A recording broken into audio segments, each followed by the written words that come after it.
This is the English Literature Web YouTube channel, and I am Professor L.B.Gayakawad is teaching today the dramatic devices under which we are studying now the parallelism and contrast.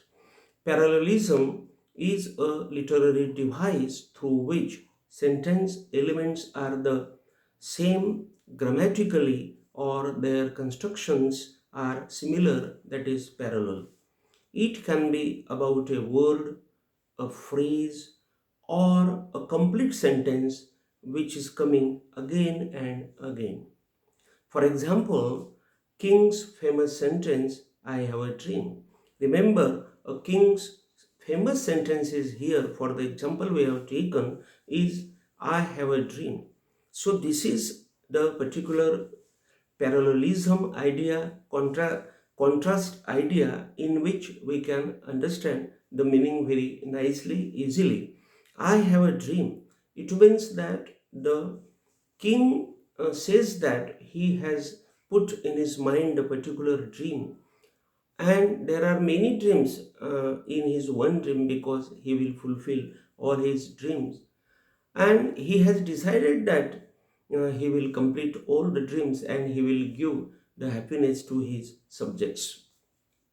The repetition through the parallel becomes compelling, memorable, and sweet. Remember, when the dramatist uses the particular parallel, then that sentence becomes very much memorable, sweet, rhythmical, and acceptable to the readers. The parallelism is thus a persuasive device regarding the readers, means easily the readers are persuaded or changed by listening to the sentence of the speaker here.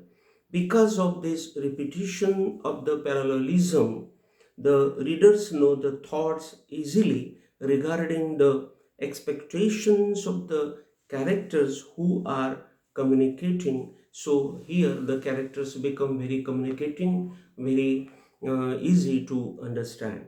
The parallelism stresses on the grammatical structure to progress grammatical quality here.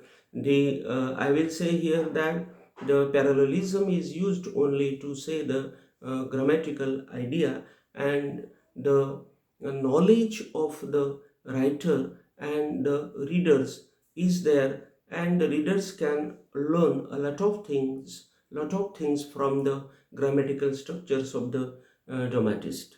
The parallelism works as a figure of speech which enhances the significance of grammar.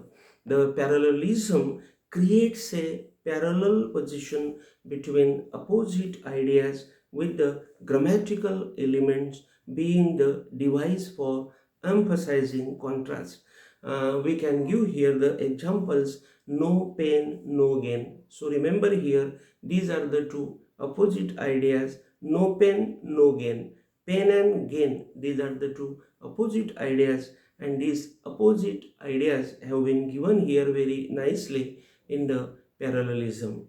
Where there is smoke, there is fire. Remember, smoke and fire, these are the two different ideas or opposite ideas, and these two different ideas have been brought together, and the new thought has been created. Today a reader, tomorrow a leader. Remember, if the reader is today reading more, he can be the leader of tomorrow. So these are the opposite ideas which have been brought together, and we have got the new ideas or new thoughts through them. And fool once, shame on you. Then fool me twice, shame on you. Now, these are the examples which are really the best and impressive rhythmical examples of the parallelism. We find the concept of the parallelism in Proverbs in the Bible also to emphasize the moral meaning. So remember, Bible is the holy holy book in which there are the parallelism which give us the moral meanings. For example, hatred stirs up strife, but love covers all sins. Here, the Bible idea has taught us that man should love, he should not hate each other. To share the international effect of the parallelism, the famous examples are: it is easier for a father to have children than for children to have a real father. So remember, the father gives birth to the children, but the children cannot be the good fathers. That is the message here by Pope John. The second is: to err is human, to forgive is divine. This is by Alexander Pope. So these are the parallelism by which we can understand the best proverbs also, the best sayings also. To say the difference between the parallelism and soliloquy can be given from Macbeth by William Shakespeare. The first is tomorrow and tomorrow and tomorrow. This time and experience of life have been told here through the use of the conjunctions and, because the mind of Shakespeare has used there the conjunction and he has repeated that and with the help of the repetition of the conjunction he has given us the importance of the time and experience, which is very much important in the life of persons. This repetition has made the sentence rhythmical and influential. Thus, the dramatist uses the parallelism to set up relationship between more ideas through comparison and contrast. For example, no pain, no gain. Proverbs also are the best examples of the parallelism with contrast, comparison, and repetition. For example, we will say easy come, easy go. Means if man is coming easy, he will go easy. So what you see is what you get. Remember, how we see, we get in that way. That is the teaching of this parallelism.